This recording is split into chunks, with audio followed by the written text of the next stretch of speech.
corner of my garage, very flash mac studio.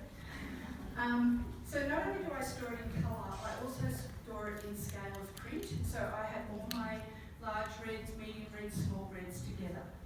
So then when I'm going to, that's what I tell everybody how I store my fabric. If you ask my husband, he would say it's in little piles on every horizontal surface in the house. And that's sort of really true. So then when I'm going to make a quilt, I've got those tough tub things, and I'll take a tough tub and I'll go through my stash and I'll just pull out a whole heap of fabrics that I think I might like to use in that quilt. But I certainly don't pull them all. Like I might get about 150 or 200 fabrics that I like. Yeah. And then I start making blocks. Right? So I'm scrappy, but I still audition fabrics, and I still make sure that in each and every block, I love the fabric that I've got in that block together.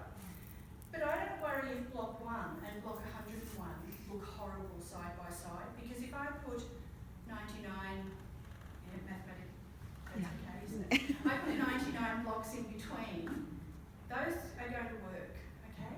So then I probably make about 2/3 of the blocks that I'm going to make for the quilt, and I put them up on the design wall, and I have a really hard critique.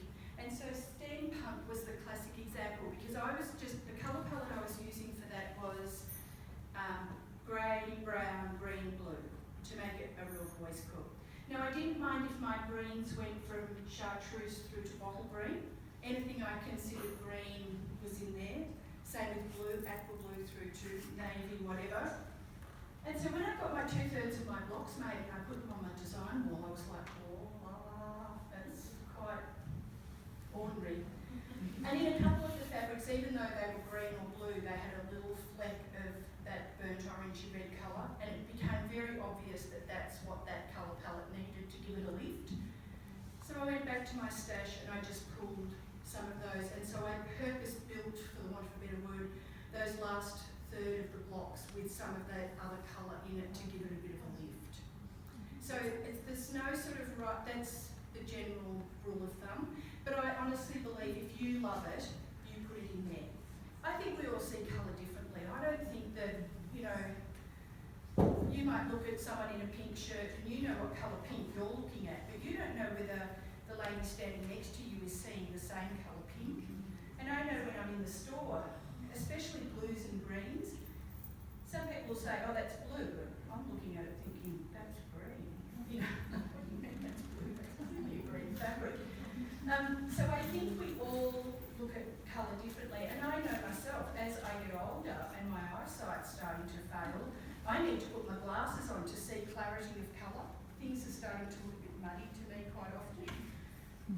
So I just think if you love something together, you use it together. It doesn't matter whether your friend says, oh, that's ghastly, I would never. If it's your quilt, that's how I approach it anyway. So, and just hope in the end that it all works. There have been a few disasters.